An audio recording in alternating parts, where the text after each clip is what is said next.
müxtəlif insanlar deməli müxtəlif cür qəbul edirlər bu hadisələri. Ümumiyyətlə birinci ondan başlayayım. Elə verilişimizin leitmotivi də o olsun ki, sürücülər 3 yerə bölünürlər. Belə 3 yerə bölünürlər. Zəif sürücü və yaxud pis sürücü. Bu səhvlərini təkrar eləyə durur.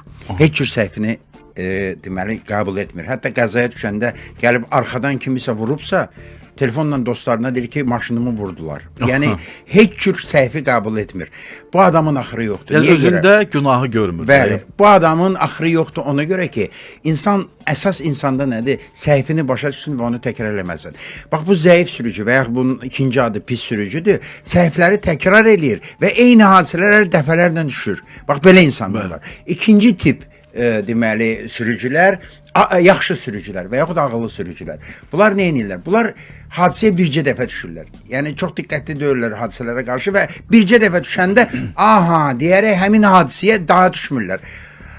Və müdrik sürücülər. Müdrik sürücülər deməli o sürücülərdir ki, həmin o zəif və yaxud pis sürücüyə və yaxud da ki o ağıllı, yaxşı sürücüyə baxıb onların səhvlərini görür və özü hadisəyə düşmədən həmin səhvləri təkrar edir. Nəticə çıxarır. Elə gördüyü təqdirdə nəticə çıxarır. Sualınızın cavabı budur ki, 3 cür insan var, 3 cür münasibət var.